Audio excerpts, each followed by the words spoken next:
Thank you, Raphael. Thank you all for being here today to support our efforts for a clean and renewable portfolio standard here in San Francisco that goes above and beyond what the state of California is already requiring. Not quite as aggressive as Al Gore's 100% in 10 years, but something very reasonable, very thoughtful. Yes, we can become 100% renewably fueled here in San Francisco by the year 2040. That's a worthy goal, and we should set it. It does one other thing. Once we've set that standard, what's the best way for us to get there? What's the most efficient way for us to reach that standard once we've set it? And what Prop H does is lays out a process so that experts will testify, reports will be written, and the PUC will make a recommendation to the Board of Supervisors. That's all Prop H does. And of course, we know what Prop 8 would do. It would repeal constitutionally guaranteed rights for law-abiding, tax-paying citizens. So you could ask the question, well, why would anyone oppose Proposition H, and why would anyone support Proposition 8? And the answer is no one in their right minds would. So what these two measures have in common is that our adversaries can't sell their message honestly because it's not a message that voters like. So they have to reinvent it and in fact try to sell the voters less than truthful measures. Some might even call them lies. Prop 8's proponents are suggesting that churches will lose their tax status if they don't solemnize and welcome these marriages. That's an outright lie. They also claim that somehow our children will be at risk. No such thing. Our superintendent of public instruction, Jack O'Connell, has said so himself.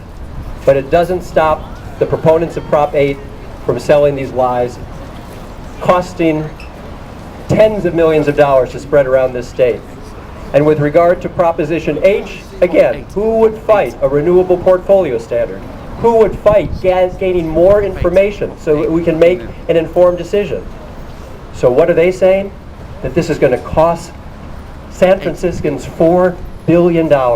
It's going to raise your utility bill by $400. It's going to take away your right to vote. This is not true, folks.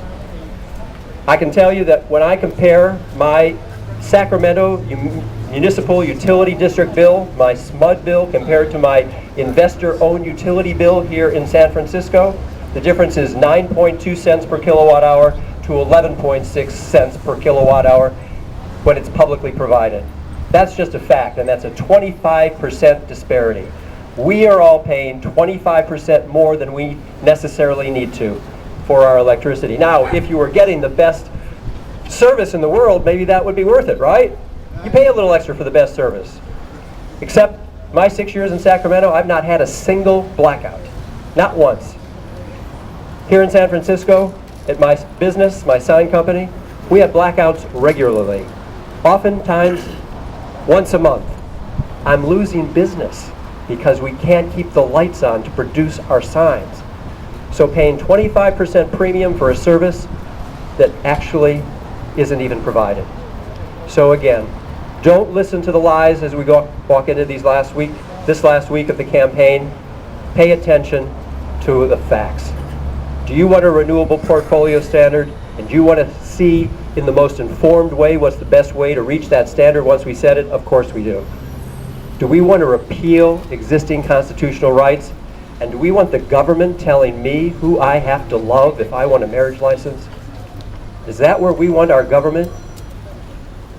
In between two people making the most intimate decision of their lives? Of course not. So it's very simple. No histrionics, no smoke and mirrors, no lies. No on 8, yes on H. Thank you very much.